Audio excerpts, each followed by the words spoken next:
Hello everyone, this is In-Game Arts with a little boxing, another offline product gaming review. This is Kingsfield, the ancient city for the PlayStation 2. To jump right into it, well, this is a PlayStation 2 game, so there were no updates available since the time I'm making this video, as well as that the game fully functioned and worked without needing a registered account or connecting to the internet in some form, which is something I really adore and love about retro gaming, as well as the PlayStation 2 series of games. So, overall, I had a great time playing this game from beginning to end without needing no internet requirements. Now, there was some hiccups here and there with my experience. There was some significant frame drops in specific areas, or if there was a lot of enemies doing a lot of action, as well as some screen tearing going on at specific moments in the game as well. As well as that I did experience where trying to navigate your camera to look at specific things on the map in terms of like using a key item to use to open up a door or access or certain areas and environment, you have to line up your camera just right to make sure you're using your key item, because sometimes it just keeps saying nothing works or did nothing, so you make sure you got your camera lined up to make sure you're using the item right. As well as that, if anyone asks, there will be no more intros in my videos, so I just figured they weren't really serving much of a purpose anymore, as well as that it just was one extra step you had to go through in my videos before you get to the points you actually care about, which is the unboxing and the commentary. So no need for that, just cut that out and we'll just get to the main point of the video. So hopefully everyone enjoys just a quicker, slimmer, down to the point of my videos, just making things easier for everyone. So this is the first time I have played Kingsfield, the Ancient City, which I've had this game for many years and never really sat down and played it. Well, and to my surprise, the game really aged pretty well. The controls functions work pretty good. I will have a segment in the options area where I will show you my controller button layout. I recommend you looking at that segment in my video to get an idea how to customize your buttons. It made the functionality work a lot better, as the only problem with the game is that you have to use two buttons to turn your head left and right, which I made it be L1 and R1, which made it a lot easier just to hit L1 and R1 to look right or look left, and use my two D-pads left and right to strafe left and right. I found that to be a lot easier. As well as if you swap L2 with R2 and R2 with L2 to look up and down, the joysticks on the right joystick to look up and down will be inverted, so that way when you push up, you look up, and if you push down on the joystick, you look down. Just some interesting little thing I found out if you wanted to customize the controllers. Just look in my options setting area in my video here and set their controller that way, and you will have a much better time in your experience of navigating with the game. I know it's long-winded, but I wanted to get that out there. But, as I said, this was my first time playing this, and it was really surprising how much fun I had with this game, the beginning to end. The game starts off extremely slow, and I think that's what might drive a lot of people away, is that getting experience, getting levels up, trying to get over that hurdle of knowing how difficult the game is and how easy it is to die at the beginning of the game without really access to health items and so on. But once you get over that hurdle, you start getting up money and getting a lot more better gear, and as well as you get sort of a flask system like in the Demon Souls and Dark Souls series, you start start noticing the similarities of the Souls series within Kingsfield.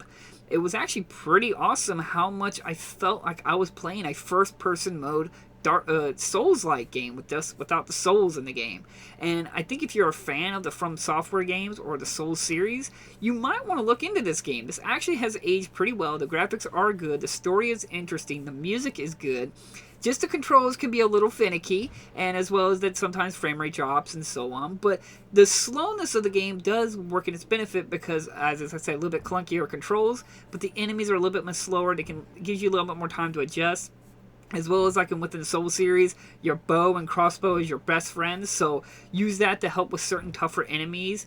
And overall, I just had a good time at just exploring, finding gear, upgrading myself, reading certain things in the game, finding maps, and just the overall experience was just really, really fun. And it just disappoints me as this is not talked about a lot from the From Software series. You hear a lot about the first Kingsfield or Kingsfield 2 from the PlayStation 1 series of games, but you don't hear a lot about Ancient City. And surprisingly, it's not super, super expensive right now to get a copy.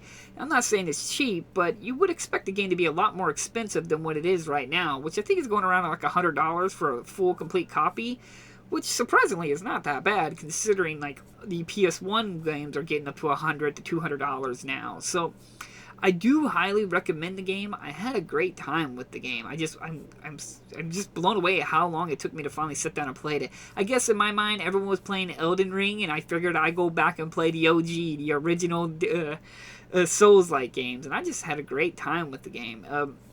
I don't really know much about complaints other than, like I said, the speed of the game. It's a lot slower than like Souls-like games. So if you already don't like Souls games like Demon Souls and Dark Souls, how slow the characters are, how slow you move around and turn and move in combat-wise, well, Kingsfield, the Ancient City, is even slower. So bear that in mind if you're going to go into it. The only things they would really need to fix and maybe release a remastered version of the game is to update controls where you can use the left joystick to navigate and move around your character and right joystick to look up and down and left and right, as well as that making the turn left and right sensitivity a little bit higher so you can turn a lot quicker. But the game is built around how slow you are and the enemies. So though some enemies can be a little bit faster and they get behind you and you can lose them really easily considering how slow you turn, that's my only biggest gripe about the game. Overall, I just had a blast. There were so many secret areas and hidden little things to do in the game, and much like the Souls-like games, there were even areas and segments in the game where I could have just completely ignored, and it was still would have been able to just progress through the game. It was pretty surprising how much you could just overlook in the game, but yet find and beat the game if you wanted to. It's so interesting to see From Software having a game this old and this style, and just that their formula, their style was even back then was slowly being improved on and worked upon to introduce in Demon Souls, to the Dark Souls, the Bloodborne, the Elden Ring. It is just amazing to see, and that's why I think I really recommend for anybody who's a fan of Souls-like or From Software games to really sit down and play this game, because you might be blown away. It's like, man, this really feels like a Souls game. Most specifically, I say it resembles more Dark Souls than Demon Souls, because it's got a lot more medieval depressing feeling in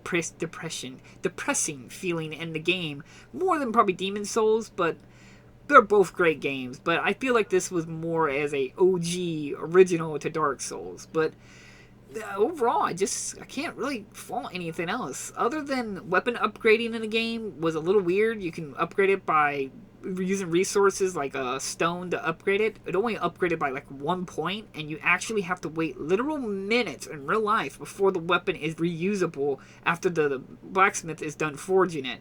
As well as there's durability in the weapons, but at no point did I ever really needed to fix my weapons, as I was constantly finding newer gear to replace the old gear, so I didn't have to worry about fixing the older gear. That was the only weird things in the game I found. But I played the entire thing to beat it once, beginning to end. There were certain moments where I was a little confused of where I had to go and what I needed to do. I did have to look up a little guide a few times because the level is very intricate, much like a Souls-like. So it can get very confusing where you needed to go, where you needed to take things, and just where exactly you're supposed to progress. And I mean, that's some things that have been improved upon with nowadays games. There's a lot more better direction in nowadays games, which I greatly praise. What's great about newer games these days is that people complain about games being all handholding, which I agree there's a lot of handholding today, but I'd rather be handheld than to play a game where I'm lost and confused and just aggravated because I have no idea what to do in the game. And that's the one thing you never want to do when you're designing a game, is to make the player get lost or confused, because it's no longer his fault because there's no explanations. So in my opinion, I do love the game, but it does have its flaws and it should be pointed out. But overall, I had a blast. It was a great game, and I'm glad I finally sat down and played it. I cannot recommend the game even more than I'm already am right now. It's just trying to get a copy and so on might be really difficult later. It's even hard now. I can see later on it's From Software can keep their momentum and keep their name up there in the praising area and building up this cult following of their games. Something like Kingsfield the Ancient City become really expensive and really rare down the road, especially the original ones, Kingsfield 1 and 2. So, like always, I try to leave links down in the description if you're instant copy. I mean, it's up to you whether you want to look into it and spend that kind of money. I don't want to ever tell somebody this, hey, you should spend $100 or $200.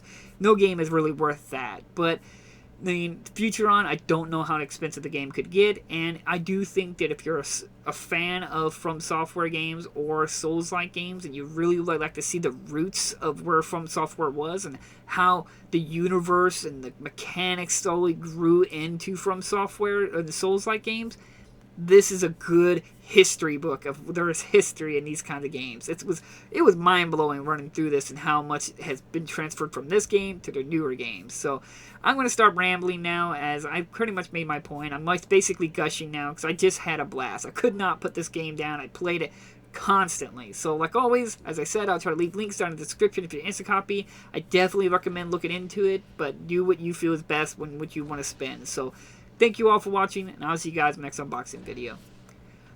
Bye-bye!